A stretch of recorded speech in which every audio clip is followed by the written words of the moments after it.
السلام علیکم ورحمۃ اللہ تعالی وبرکاتہ۔ مرکز اہل سنت جامعہ رضویہ منظر اسلام کے یوٹیوب چینل ہم سبق درس نظامی میں آپ کا خیر مقدم ہے۔ پیارے بچوں، جنہوں نے اب تک ہمارے چینل کو سبسکرائب نہیں کیا ہے وہ ضرور سبسکرائب کر لیں اور اپنے ساتھیوں سے بھی شیئر کریں تاکہ ہر ایک کو فائدہ حاصل ہو سکے، اور بیل آئیکن بھی ٹچ کر دیں تاکہ ہر ایک ویڈیو کی نوٹیفیکیشن آپ تک پہنچتی رہے۔ بات پسند آئے تو لائک بھی کیا کریں، اس سے ہماری حوصلہ افزائی ہوتی ہے، اور اگر کہیں پر دشواری ہے تو کمنٹ کر کے اپنا تاثر بھی پیش کر سکتے ہیں اور آپ کی دشواری کو انشاءاللہ حل کیا جائے گا۔ ٹھیک ہے، عبارت پڑھ لیتے ہیں شرح عقائد سے۔ بسم اللہ الرحمن الرحیم۔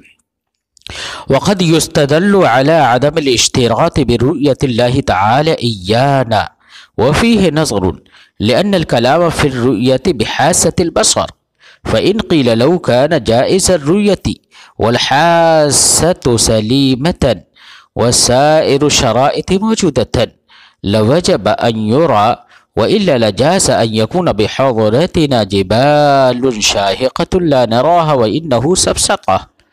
قلنا ممنوع فإن الرؤية عندنا بخلق الله تعالى فلا تجب عند اجتماع شرائط إلى آخر العبارة۔ پیارے بچوں، آج کے اس سبق میں صاحب شرح عقائد علامہ سعد الدین تفتازانی علیہ الرحمت والرضوان ایک دوسرے استدلال کو بیان کرتے ہیں اور فرماتے ہیں کہ جو استدلال رؤیت کے اوپر کیا گیا ہے وہ استدلال ضعیف ہے۔ اصل میں یہاں پر ایک استدلال کیا گیا ہے جو عارف قطب ربانی عبد الوہاب شعرانی رضی اللہ تعالی عنہ نے الیواقیت والجواہر میں پیش کیا ہے۔ انہوں نے یہ کہا ہے کہ جو آپ نے اس سے پہلے اعتراض کیا تھا کہ رائی اور مرئی کے درمیان جہت اور یہ دونوں کے درمیان ایک خاص مسافت کا ہونا ضروری ہے، اتصال شعاع من الباصرہ بالمرئی ہونا ضروری ہے، ایسے ہی مرئی کا مکان و جہت اور مقابلے میں ہونا ضروری ہے۔ یہ جو آپ نے شرائط لگائے تو علامہ وہاب شعرانی رحمۃ اللہ تعالی علیہ نے فرمایا کہ یہ شرط لگانا یہ صحیح نہیں ہے۔ اللہ کی رؤیت کے لیے یہ چیزیں مشروط نہیں ہیں، یہ ان کی شرط نہیں لگائی جا سکتی۔ کیوں؟ اس لیے کہ یہ شرط اگر ہوگی تو جانبین سے ہوگی، یعنی رائی اور مرئی دونوں کے لیے یہ شرط ہوگی، اور اس میں کوئی خرابی نہیں ہے۔ سب کا اتفاق ہے کہ اللہ رب العزت ہمیں دیکھتا ہے۔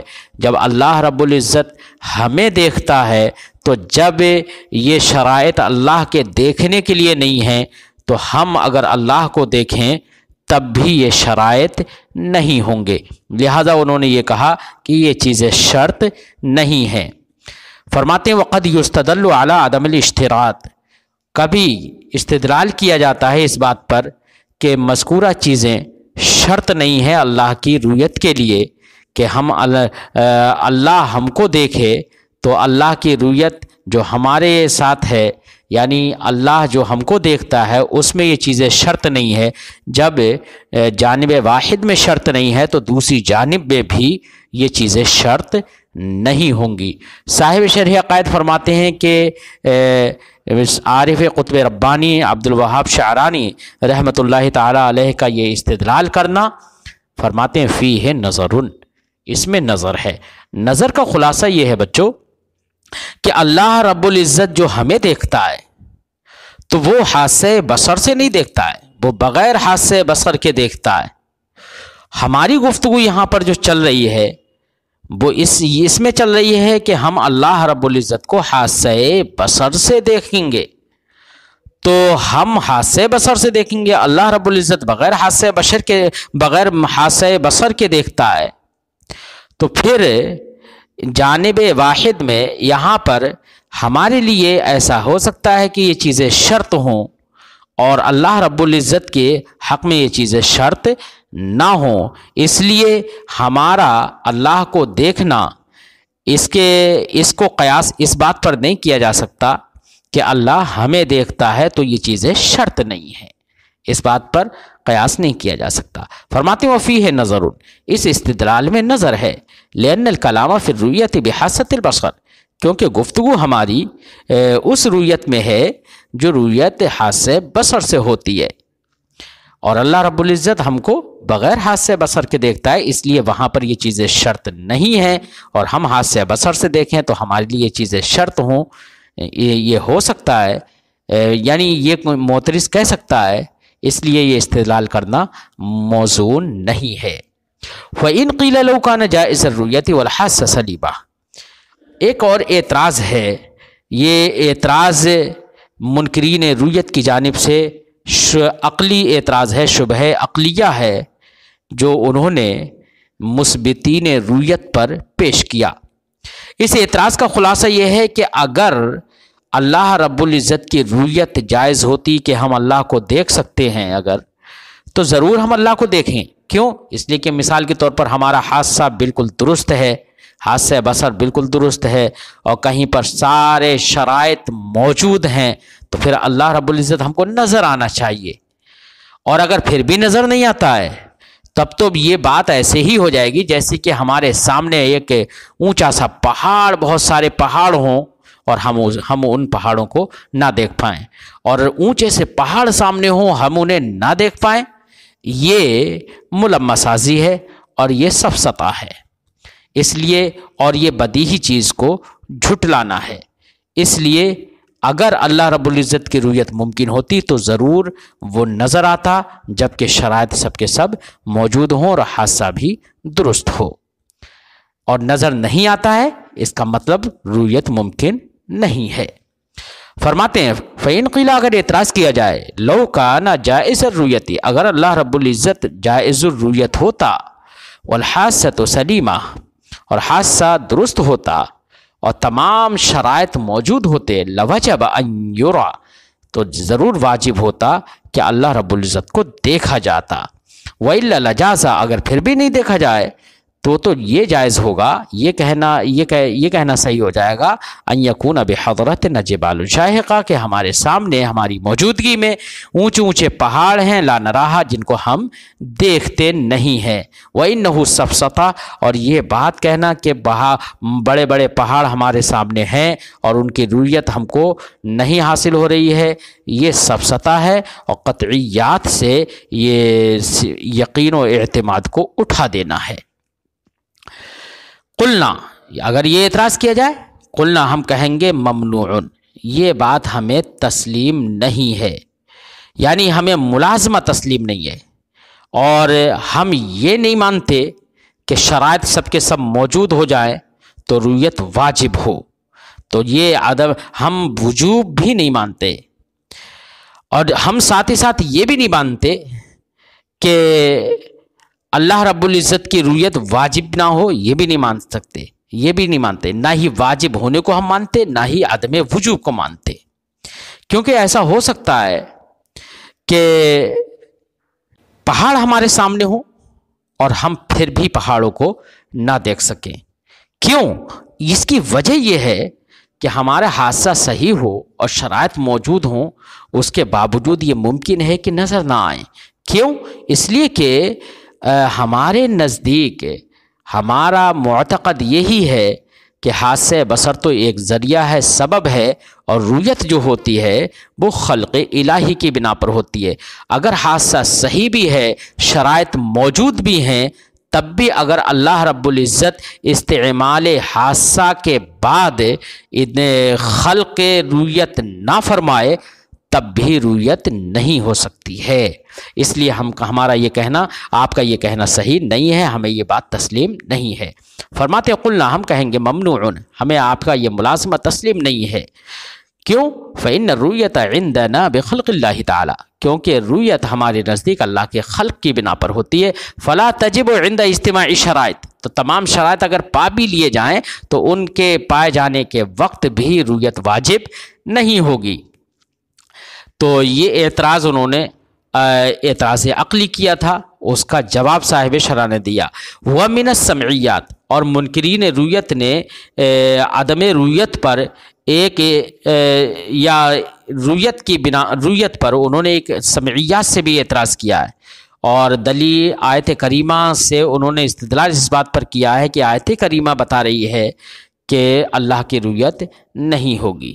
کیسے؟ سمعیات سے انہوں نے اعتراض یہ کیا کہ اللہ تعالیٰ نے فرمایا ہے لا تدرکہ الابصار، نگاہیں اس کا ادراک نہیں کرتی۔ تو یہاں پر لا تدرکہ الابصار، ادراک بے معنی رویت ہی ہے۔ موترز کہتا ہے کہ ادراک بے معنی رویت ہے، تو معنی ہوگا کہ نگاہیں اس کی رویت نہیں کرتی۔ جب رویت نہیں کرتی، اگر رویت ممکن ہوتی تو یہ نفی نہیں کی جاتی ادراک کی۔ یہ کوئی اعتراض کرے تو جواب اس کا صاحب شرح کئی جواب دے رہے ہیں، فرماتے ہیں والجواب، یہ اگر سمعیات سے اعتراض کیا جائے، آیت کریمہ لا تدرکہ الابصار سے اعتراض کیا جائے، تو اس کا جواب کیا ہوگا؟ تو کئی جواب دیتے ہیں۔ پہلا جواب تو یہ دیتے ہیں کہ ہمیں یہی تسلیم نہیں ہے کہ الابصار میں الف لام استغراق کا ہے اور وہ عموم سلب کا افادہ کر رہا ہے، ہمیں یہی بات تسلیم نہیں ہے، بلکہ الف لام جنس کا یا عہد ذہنی کا ہے، اور جب جنس اور عہد ذہنی کا ہے تو وہ استغراق کے لیے ہوگا ہی نہیں۔ تو معنی ہوگا کہ ساری نگاہیں یہ معنی نہیں ہوگا کہ ساری نگاہیں اس کا ادراک نہیں کر سکتی، بلکہ اس کا معنی ہوگا کہ معہود ذہنی یعنی جو کفار ہیں، جو خاص لوگ ہیں، وہ نگاہیں اس کا ادراک نہیں کر سکتی، یہ معنی ہوگا۔ نیز لا کے ذریعے سے الابصار کی جو نفی ہے، ادراک ابصار کی جو نفی ہے، یہ عموم سلب کا افادہ نہیں کرتی بلکہ سلب عموم کا افادہ کرتی ہے۔ کس کا؟ سلب عموم کا۔